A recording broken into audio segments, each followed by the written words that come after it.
Hi, Helen. Welcome to the EO Wonder podcast. Hi, Kalika. Lovely to be here with you. So, you are calling in from France. Tell us a little bit about where you are and your journey and how you got to France and your Oh business. my, oh my gosh, that's a long question. So I'm Irish and I've been living in Paris for a very long time. And I started my own business here, but about 16, 17 years ago.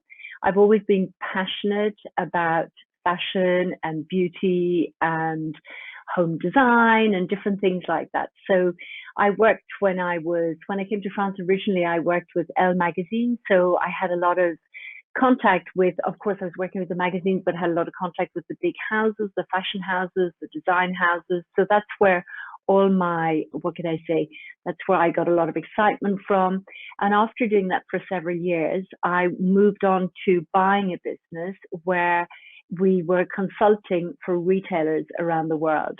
And of course, the fact of having the passion about product and beauty and design, I was able to bring it together to be able to, with my team, source product for department stores around the world. Can you share your title and the business name for our Of audience? course, of course. So my name is Helen Lambert Kennedy, and my company is called Lambert+Associates, based in France, but with different offices around Europe and an office also in New York. So I would call ourselves, we are a consultancy business for retailers, and we are really focused in the high end area of product. So, let's dive into what you're doing right now. Retail has completely changed because of what's happened with the pandemic, even before that, with e commerce. I'd love for you to maybe just take us through a journey of retail and where you see it in the future. Also, another big question. Very large, Kalika.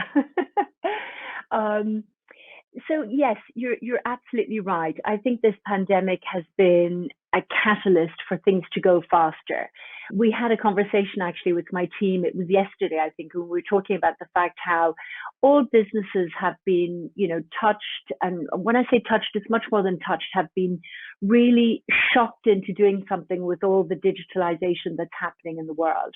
And I think the fashion business is probably one of the later ones or one of the latter ones to embrace this digital world, because luxury and everything that has to do with luxury was all about time and taking your time and putting together. So when you think about digitalization, it's instant and it's everything has to go fast.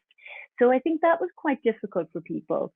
So I think if we go back a little bit, obviously retail has been, the idea of retail was to create excitement for a customer. It was to lure a customer in, bringing newness, bringing designers from different parts of the world. That was the role of the department store. And let's say that was the role of the department store all the way up to probably the year 2000s. And since then, we have, some big groups that own a lot of the brands. So that means there's kind of one flavor. We also noticed, and I'm sure you do too, when you travel, no matter where you travel, it's the same stores, it's the same identity.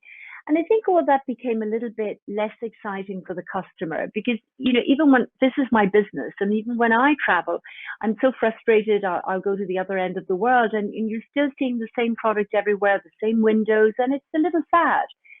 So I think today we're really coming back to, we during the pandemic, people were home, they were shopping from home, and not everybody shopped from their sofa in the past, not everybody, but I think we all got with the program. And I think now that coming out of the pandemic and people being able to move around and have the possibility to go to a store, if you go to the store now, you want to go because you want to have an experience. You want to discover something new. You want them to take care of you. You want the person in the store to say, okay, what do you like today? If you try on a dress, that they tell you a little bit about the story, where it comes from. And I think that's really very important today to the customer. The customer also is very educated today. They can go online, they can find lots of information. But when you go to the store, you want to hear about where it's come from, where it's made. And we're all also being much more careful about the sustainability, the carbon footprint, who's actually making this product. So I think that it's a very interesting time. And I think that, the stores have a big challenge to really, move forward. And it's not easy for some of the very big groups to turn their ship. But I guess, if they put real energy into it and create spaces within the stores where they can communicate with the customer.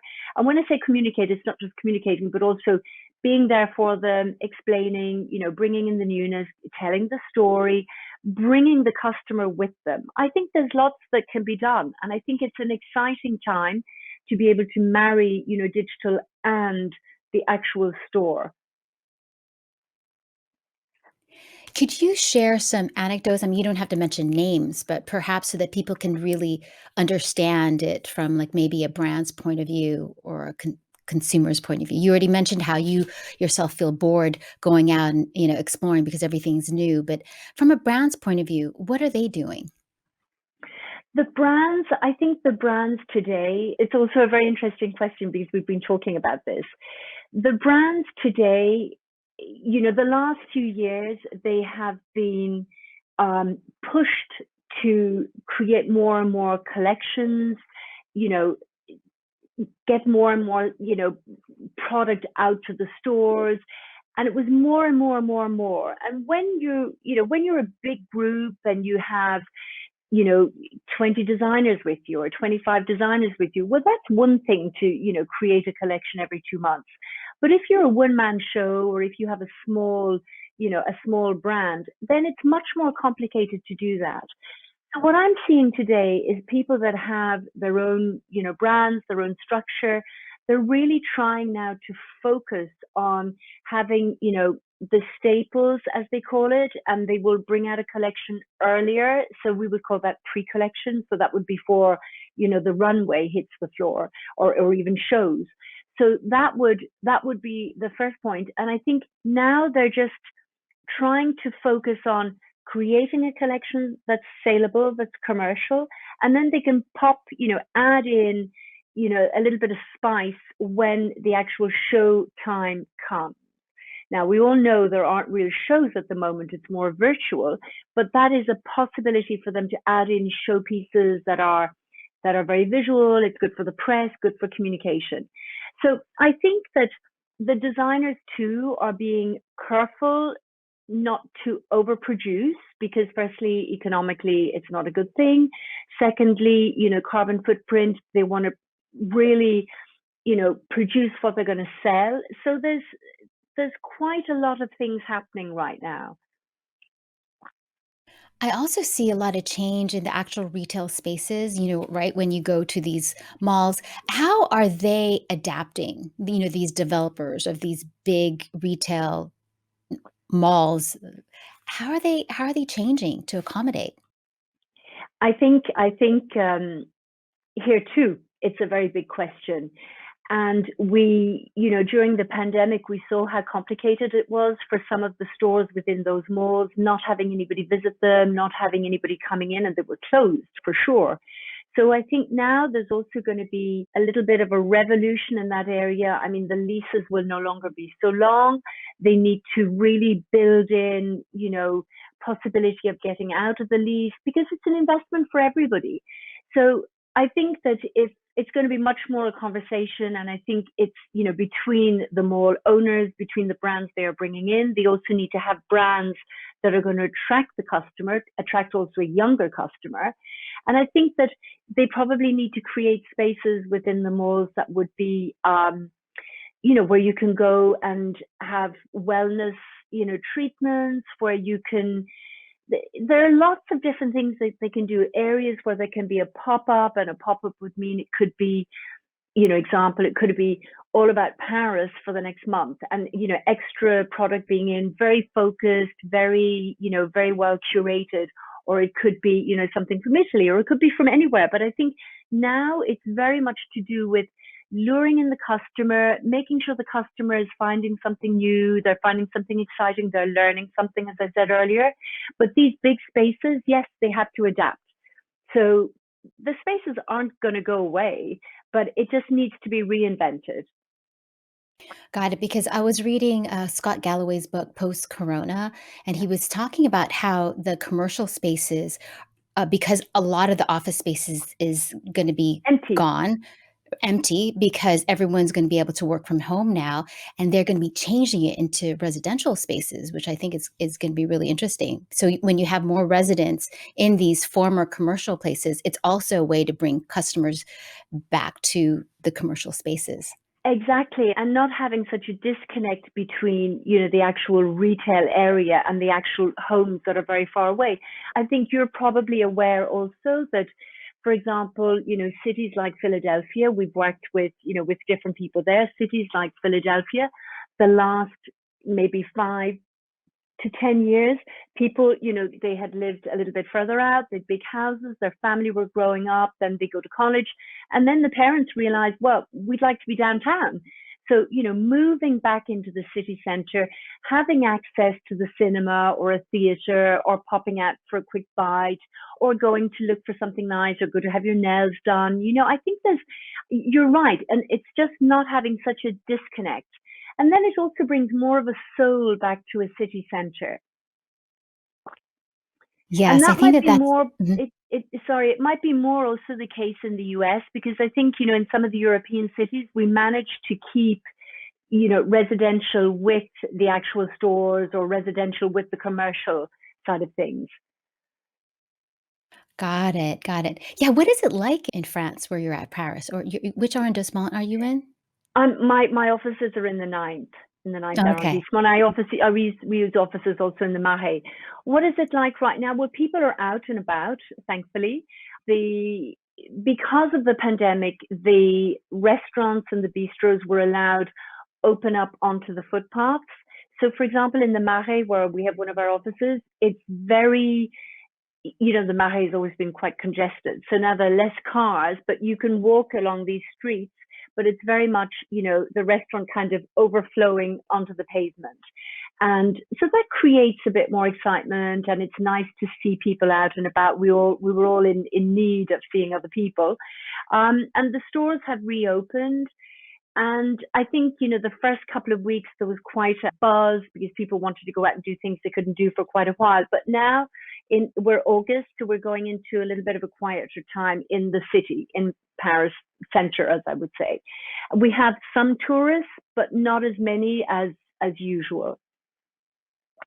Yeah, and you were saying that you're also going off. I mean, that's when most people usually take their long vacations. Where are you headed? Where are you going? I'm heading to the south of France, heading to the south of Oh, France for a few days, which is nice. And then I'll go to Corsica at the end of the month.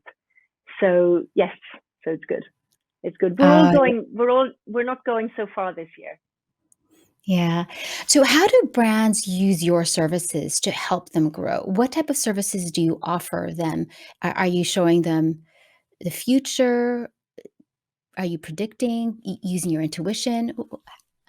So, How so what are your strengths? firstly, so firstly, right now, what we've created, we've been working on for some time, and we actually had a pilot, project with that. So we launched last September the Style Pulse. So it is, fueled and powered by Lambert+Associates. But the Style Pulse comes from the what we were seeing over the last 5, 6, 7 years. There were more and more brands popping up all over the place, brands coming to show in Paris, London brands coming to show in Paris, Korea coming to show in Paris. So a real congregation of brands from all over, and so many of them. So we saw it was very difficult for buyers to be able to get to see the newness, to be able to give the time to go and scout all of these things. So we were always doing that in the past for our retailers. These would be mandated by these retailers, like in Neiman Marcus, Bergdorf Goodman, Holt Renfrew in Canada. So with that, we decided that, okay, let's create our own database. We'll digitalize what we're doing. So we've been, onboarding, as we call it. We have now 3,000 brands on board. And these brands, it is free for them to come on board on our platform. So it means that it's a curated selection. I have experts who go out searching, and, they will go and see the brand and feel and touch. And that's very important for us because it's a part of our DNA. That's what we do. So we have brands across all categories. We take care of women's wear, men's wear, accessories for both, obviously, children's wear, home design, gourmet. So we would call home design lifestyle. Gourmet goes in there, epicure. And then we have beauty. So beauty would be mainly clean beauty, everything to do with skincare, but very organic. So it gives the brands the opportunity to be on our style pulse, as we call it, with, quite a beautiful image. We've decided to have, a screen that when it pops up, their personality can come through. And what we show is, beautiful photos of the collection, maybe 5 or 6. And then it really speaks to a buyer, to the retailers, so that we know what they're looking for. We know they need the pricing. We know they need, adjacencies, as we call it. So who would they sit well on the floor? Their lookbooks, their line sheets. So it's very much the first part of the cycle for a buyer is to this discovery tool that we have created. So, once they go on there, then they can tap in and they can, find out women's wear, or women's wear. It can be just dresses, or it can be, from what area in the world it's come from. So we have all these different categories that they can go down, lots of tags. So as I said, we've got about 3,000 collections, and I think about 3,000 brands and 3,800 collections, because one brand will have several collections, and we think it's important to be able to show at least 2 or 3 collections, so that the buyer can see how this brand is evolving, which is very important. Well, that saves a buyer a lot of time. Exactly, Yeah. exactly. And with that, Kalika, it not only does it save them a lot of time, but the reason why we created this was so that they could prepare in advance of their trips. Then COVID came. And now, we feel that our platform is even more important, because talking to the CEOs of these very big groups, it be American, Middle Eastern, English, British, all the CEOs have, they've declared the buyers will not travel as much. The budgets will be cut. As we see coming out of this pandemic, there are 2 big, things that are important. One being the sustainability, the carbon footprint. And I think here, that will be a part of it, that, the buyers will travel less. They have all learned now to work through Zoom and so on and so forth. They will come to Paris, they will go to London, but it'll be very focused, probably be quite restricted. And it means they may not have that much time to find newness. So that's exactly why our platform is the ideal solution. But you're also curating it, right? I mean, it Yes. can't be 3,000 brands. They have to probably go through an application process with you. How does that work? Well, How do you select the brands? so we have different experts, and we have experts, around the world who work with us, and we have like a little committee. And of course we have, because we've been doing this for a long time. You're right. It's like as if we have an application, but it's sort of the ABC to us. How long has the brand been around?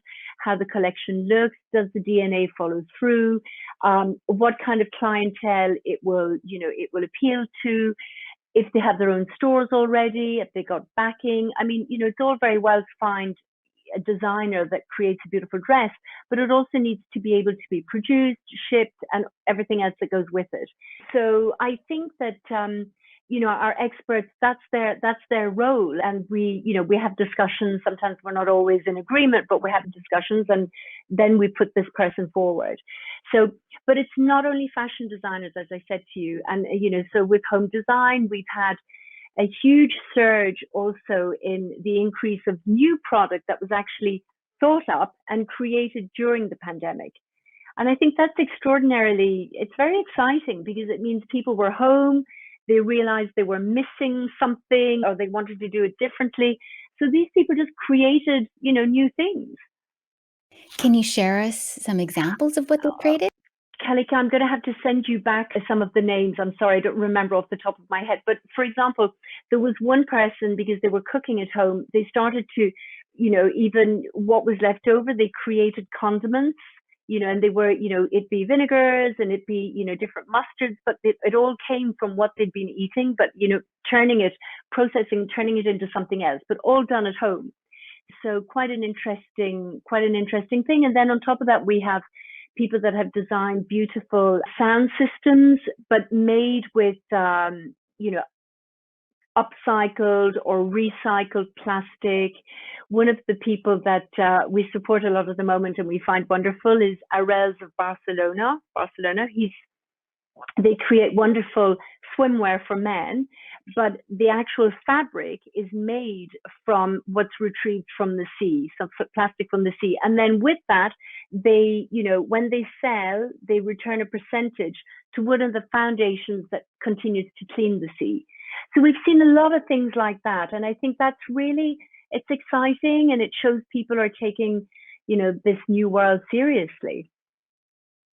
And you had mentioned something earlier too that, these brands really want to attract the young target audience. When you talk about young, how young are they targeting right now?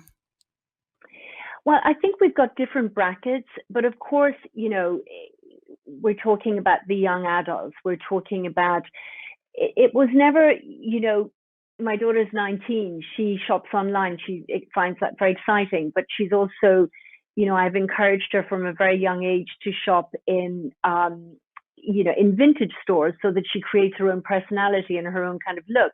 But they're very used to shopping online. So now, as these young adults, the 25-year-olds, and then they'll be getting to 30 and they're getting into their second job, and then all of a sudden they're going to be earning a little bit more money. It's catching that clientele a little earlier and talking to them. And I think this whole sustainability, you know, way of working and really having these young people, because they're concerned, and rightly so, but they're very in tune with what is happening. So it's important for them to know that they're buying into something that's doing the world good. Yeah, it's so interesting because I was on TikTok the other day and they're saying to all the old people who were born in the 90s.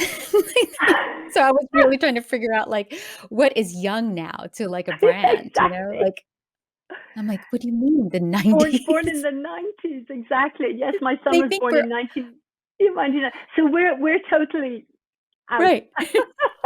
Right, We're right. antiquities. Yeah, yeah, yeah.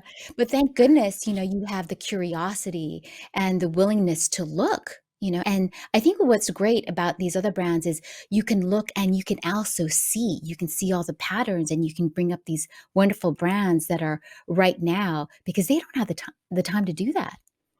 Exactly, exactly. No, I think curiosity is extremely important. And I think, you also get to meet fabulous people that, have an idea and they go for it. And, when you see their passion is transmitted to you and you see that they're doing something wonderful, that the fabric is great, that, it's just, there's a lot of elements that come together. There's a lot of ingredients. And I think that's what makes it exciting. Tell us a little bit about your journey and how you got I know you mentioned, working with Elle, but how did you start your business? Like, what was that like, going from a regular job to own your own business? Wow, that is, um, it's funny when we think backwards. It seems like a long time ago and yesterday at the same time. I don't think I'd ever imagined having my own business, and it was an opportunity that came to me. And these people, firstly, I'm Anglo-Saxon living in France, and that was quite unusual back then because I actually came to France, to be honest, at the end of the 80s, so before the 90s even. So, and I've always worked in this sort of luxury world. It be, as I said, through, the magazines and then moving into what I do now. So it's been a part of who I am for forever.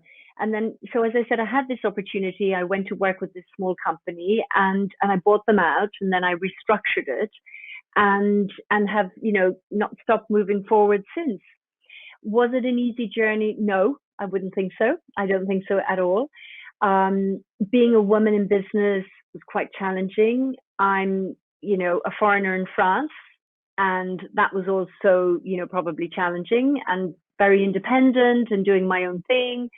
So it's it's been a very interesting journey. I've met some wonderful people along the way. There are some wonderful women that I am close to that we have worked together, or people that I work, with because we've met through different areas. But there's much more awareness now. I think in that, women helping women. There's more awareness now than there was, 10, 15 years ago, for sure.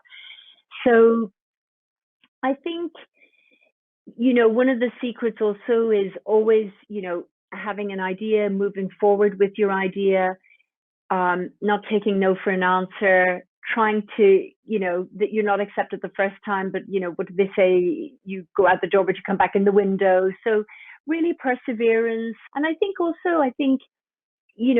meeting the design people I've met over the years, there's some extraordinary people and I've built amazing relationships. And I think that all, it all comes back. And I think that's very positive. So you said that you didn't think that you would be owning a business. What did you think that you were going to be doing when you were young? I had one dream. My dream was to go to Paris, and my dream was to, be in the midst of fashion and perfume and beautiful buildings, but I hadn't gone any further than that. And I think that's quite exciting too, because you don't always have to have a full focus. And I often say to a lot of younger women, do what you like best, because I think that will serve you well. And for us women as well, we had our children, so we took time to have our children. And if you needed to take more time doing that, that's not to say that you can't get back into the work world. And I think that has all become much more flexible today. And now, even with, COVID, and the flexibility continues, because as you said earlier, people are working from home, and, there's so many things have changed.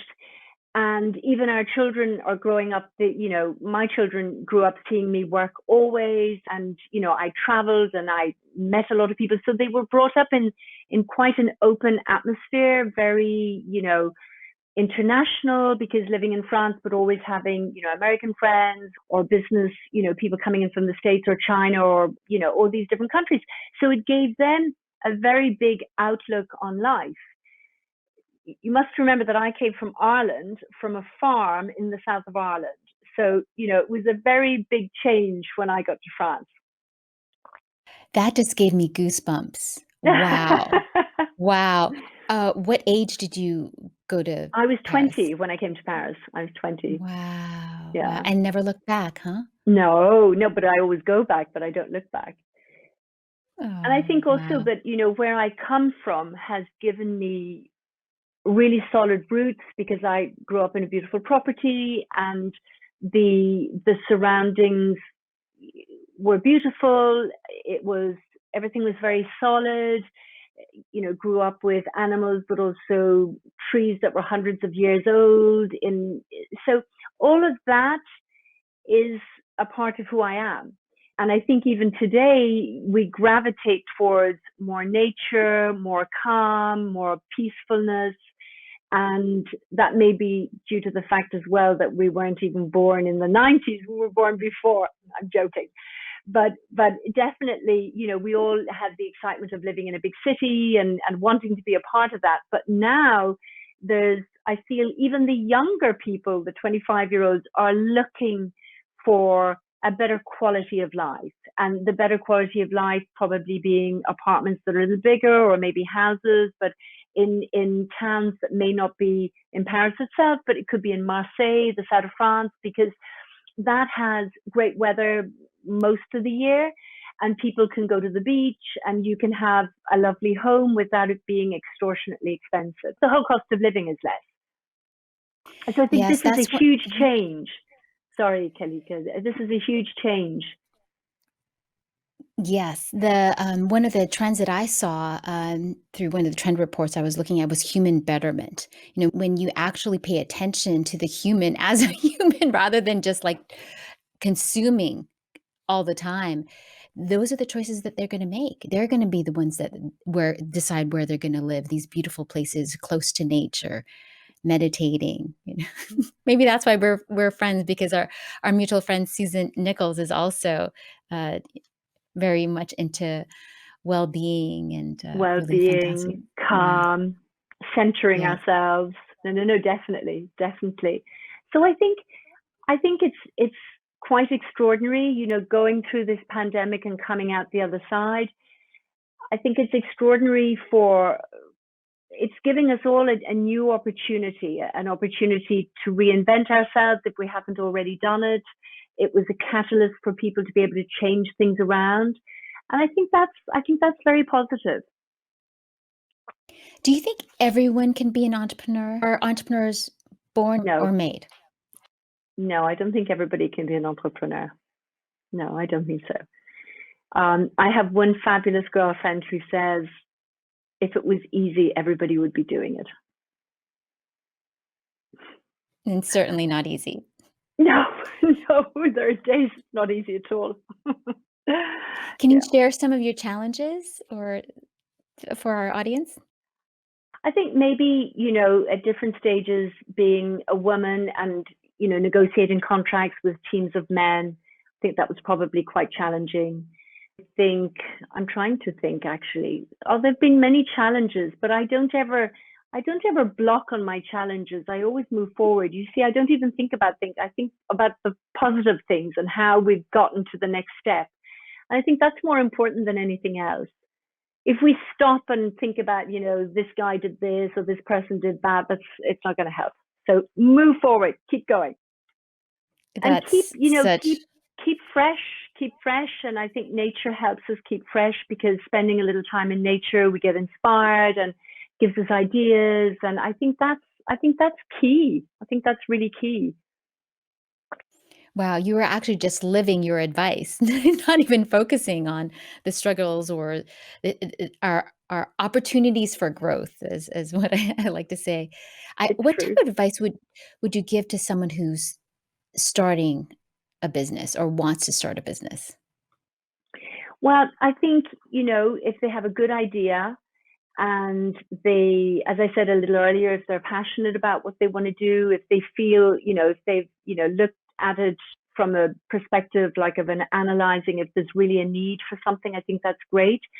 I don't think, as we can have a straight line and have like the roadmap, but sometimes you need to go a little to the right and a little to the left. And I think it's important to be able to have that flexibility, because things don't always happen exactly how we imagine or how we think they should happen.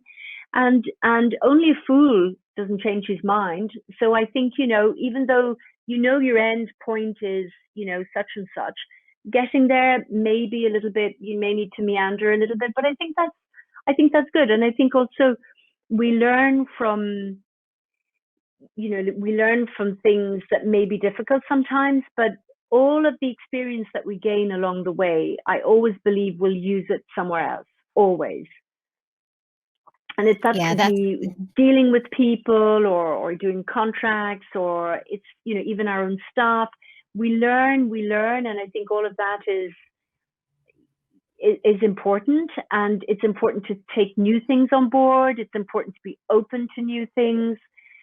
And I think that's, all of that really helps progress.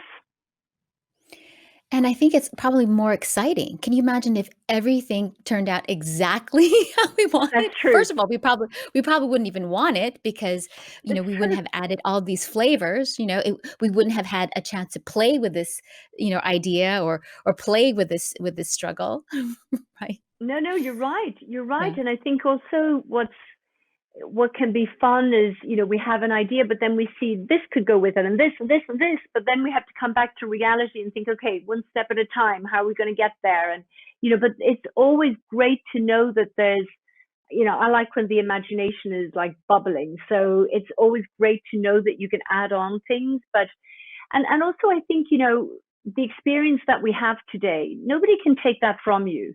And I think that's very important as, other people get into a business or they're launching something. The experience you have it. It's like your education. Nobody can take it away from you. And this is something that's, valuable, and to believe in yourself, have faith in yourself.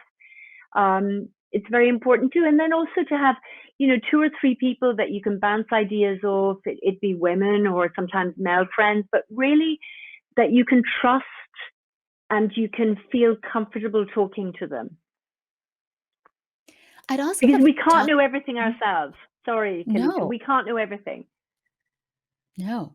And a lot of times, women, besides talking and asking for other people's opinions, we also rely on our voice of wisdom, our intuition. Can you talk a little bit about that as a woman Yes, entrepreneur? wisdom is one thing, but intuition is very important. And I guess with age, it's become more important, and we can trust ourselves. And I have a girlfriend that I often share. We talk about things. She's a trained lawyer and then went on to be a fantastic jewelry designer. But, we'll be talking about a work situation. I say, I need to write to such and such, but I'm not feeling it right now. I can't write right now. And then, maybe after 4 or 5 days, something will happen. I say, okay, I'm ready. I'm doing it. And actually, usually when you write at that time, the person responds immediately. And I think there are things that are very important. And I remember recently we talked about our common friend Susan, and it was the night of one of the eclipses a few months ago. And we were talking, and it was getting late, and all of a sudden I said, "Oh my gosh, I think it's the time to write to such and such." And I wrote, and they wrote back immediately, and then I wrote to somebody else, and then I was on a roll until 1 in the morning writing to people, and they all writing back. So I think that's a lot to do with intuition, and it's a lot to sometimes my team may not understand because I didn't react on such and such a thing immediately, but it's because it didn't feel like the right moment, or maybe I'm not feeling, strong enough to do it, and then when you do it and it all falls into place, you go, oh my God, that was such a good thing. So it's funny. It's funny. So intuition is very important. And it's the same about people, intuition, with people, with ideas, with places. I'm sure that happens to you, that sometimes you go somewhere and you don't want to be in that space. So, I've had that for quite a few years now. And I remember visiting um, some fabulous old manor house in Ireland, and getting there and invited into the house. And within 3 minutes, I had to leave because there was just something so heavy, and I felt I couldn't breathe. And it was a very that was one of the times, it was one of the strongest kind of feelings. I just had to go outside, stay in the garden, and just let the air, kind of let the energy circulate again. So yeah, I think I have very strong intuition, I think or what's I'm interesting. very Mhm. sorry, very sensitive to energy, probably. Yes. Is that something you think that you honed in Ireland, or does it is it in part of your family's history? I'm not so sure, because I think I've honed it over the years, and I think you know we've all grown a lot and pay attention to ourselves, how we function, what works best for us. And I think there are things that, without being able to put your finger on it, there are things that just don't. It's intuition once again. You just don't know why. Um, it's true that in Ireland there's always been a lot of storytelling, and that's a part of the folkloric kind of stories in Ireland. And I wasn't particularly into that when I was younger, but maybe as we get older, we just feel we have a bit of witchiness about us, maybe. Good witches. Yes, yes, Good always. witches, all Yes, good. yes. Also, what's really interesting about intuition, these little thoughts come, but a lot of times people will shut it down because they don't trust it. Did that ever happen to you when you were younger, and then slowly you start trusting that? Yes, yes, definitely. And I think that's something that I've learned the hard way, because it pops in my mind immediately. It's, when I would be hiring somebody, and in my mind, I would decide I wanted that person, even though the other part of me was saying, not so sure it's the right person, not so sure. But I was just so adamant about I wanted that person at that time. And sure enough, 6, 8 months later, it was a problem. And so now I've become more wary, is not the word, but making sure that this impatient side doesn't take over. That really, if there's a bit of a doubt, we'll just let it go. And A that, and I that think, it was Mhm. particularly in that area. Hiring With someone? Yes, yes. Yeah. You know what was interesting, that story you told about visiting that manor in Ireland, is that you did something about it. I think that, people who are younger, when they have these things that come upon, they will just sort of go with the flow, but you actually took action and removed yourself from that area. I think that once you feel it, that you also need to take some type of authentic action for you to for this wisdom to come through. What do you think No, about that? absolutely, absolutely. And I think maybe that comes with age and experience, that you know that it's something, it's not for you, and you move on. And I think I'm also, situations, we don't let ourselves get into certain situations today because of that, maybe because of our intuition and because we've learned to say no. And that's all a part of who we are, and making the right decision as well as we can. But if it's not the right decision, saying, okay, I made a mistake, let's move on, you know? And just realizing that it really is a gift. This is a gift that we really need to be able to pay attention to. Have you ever read that book, Gift of Fear? I know I don't Yes, wanna go in a negative way. yes, That's right, like yeah, what happened to that woman, yeah, she didn't pay attention to her intuition, and she let that guy in, and she got raped, yeah, but that yeah. was because she it was so loud, as she was walking up the stairs, she knew something, but she didn't do anything. So how can we teach, the young women out there, or even, males too, how to listen to that and do something about it? True, true. But I think the younger generation today, because there's a lot more, with social media, people talk a lot more about those kind of situations. So I think they're better prepared maybe than we were, and they will say something outrightly. They will say when it's somebody says something that's not correct or it doesn't sit right, they'll say it. Whereas when I was 18 or 19, I wouldn't have said anything. I would have just like kind of gone to the side and keep it away, but I wouldn't have outrightly said something. So I do think our younger generations have, they have more voice, and social media has opened up that very much for them. And if they use that in the right way, that's good. Yes, and a lot more recording on the phones, right? A lot Yes. more video recording, so they can actually just document, what's really happening, which I think is also a protection as well too. Yeah, that's So true. exciting. That's true. Yeah. So what type of exciting things are you looking forward to in 2022? I can't believe we're already halfway through the year. Can you believe it? Where I What do know you, I'm looking forward to finding, what's the word? 2022, I think by 2022 we will all really have learned to live differently. And I think that, the confinement and it being, if we look at like the first 6 months of last year, which seems like a long time ago, but that was shocking to us. And then we had the next 6 months, which we were kind of accepting or getting used to it. And I was had another 6 months. So we're getting into a new normalcy. And I think by 2022 things will be a little bit more fluid. We're not going back to before the pandemic. And I think the fact that we've had this time, we have been adapting little by little. And I think that's quite an interesting way to look at it. 18 months already, we've managed to live without seeing a lot of people, seeing less people, I should say. We realized that now that we're allowed to see people, we really missed that human contact. We missed having that exchange. And no matter what, Zoom, okay, it's great, but it's it you can't, the intuition, you can't feel it. In a meeting, it's very important to see somebody's body language. All of that it doesn't work. So now the fact of being able to do part meetings, and especially when you meet people for the first time, it's so good to be able to meet them in person and be able to see what they're like and so on and so forth.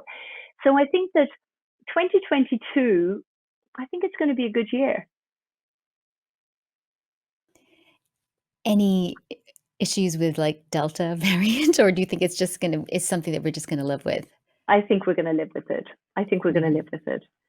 I think that, and there may be another variant, So I think we just can't stop, our lives. We need to be careful of others, be careful of ourselves, but still need to live. And that's to make the world go round. We need the excitement. We need the communication with, different people. I think that's good. And I think that things will stabilize a little bit. People will go, we talk a lot about the roaring 20s. We didn't bring that up, but we talk about the roaring 20s and, 100 years ago, how it was. And now you can feel there's a little bit of effervescence coming. And, I think people, they do want to go out. We were talking about that. And, we also talked, I think, when we spoke briefly the first time, that people being at home and wearing like sweatpants and, sweatshirts and being very relaxed. Now people want to dress up. They want to, they want to feel good. And it's true that when you put something beautiful on, well, you feel better, you fix your hair, you do a little makeup. So, it doesn't mean that you go from your sweatpants to like the evening gown, but we're getting there to be able to have, something nice in our wardrobes, or go back to your wardrobe and say, oh, I haven't worn that for a long time and I can mix it with such and such. So I think, the roaring 20s, it's on the way. That sounds so exciting. One of my friends who owns a hair salon, he was telling me that he made $350,000 in 1 month, just haircuts and because everyone, they saved all their money, right? Of All last course. year, we didn't spend No, a we dime. couldn't. No, we couldn't. So that's exciting. But that's also important because it also comes back to, people save their money. But if they save the money and they go to a store, they want to buy something new and exciting. They don't want to buy anything boring. And we've noticed that, in the stores kind of at the moment, if you think about it, when the buy was done, we were in the middle of the pandemic. So a lot of the buy was very safe. It was very, more basics and more basics. But now, the buyers need to wake up. They need to bring in the newness, and that's, because the customer can buy, but they're not going to buy the same dress or the same pants or the same sweater. They want something different. And that, coming out of every crisis, there is that element of, okay, you have how many black sweaters, but you're not going to buy the same one. You buy one that has a detail, or you buy something that has something a little different, and then when you wear it, you feel good, and you know that you put some money in it, but it's different. And it's the same for Yeah, sandals, shoes, bags. It's the same. So we need to have an injection of newness so that people can get excited. They, oh, I'm going to try this. And then, of course, we all know we spend much more money on our home now because we're all home. And we're seeing that's what right. doesn't function, or we're seeing that, oh gosh, we actually do the paint here, or, there's all these elements that come into it as well, because we're home, and actually home is key. So we need to be surrounded by lovely things and comfort and coziness. Yes, and even just looking at your beautiful shirt, your beautiful blouse with all the details, we were talking about that earlier, like, these little details, like you said, just there's effervescence, there's a charisma to what Yeah, what we want a around. little sparkle. Yes, yes, and it helps with our I guess, even the human betterment, right? And we feel Yes, better about ourselves. definitely. And it's the same as as you said, when you have a pretty cup on the table, and all of those things, or now you're working from home, so you think, okay, well, what can I put on my desk that looks nice? And you'll add a photo, or you'll put in some flowers, or you put a beautiful a jar. It's just these objects that make you smile and remind you that you can. It doesn't have to be extremely expensive, but it can be a beautiful mug. And you look at the mug and say, oh, that's mine. I bought it. I found it. As you call it, human betterment. It's absolutely that. Yes, well, thank you so much for helping all the retailers and the brands, uh, in this journey of buying the right things, like you said, with sustainability in mind and, understanding the carbon footprint. I think it is so, so key. Do you have It any is. final parting words for our audience of what you'd like to share? Maybe the Parting website. words. How can they find you? It's stylepulse.com. Stylepulse.com.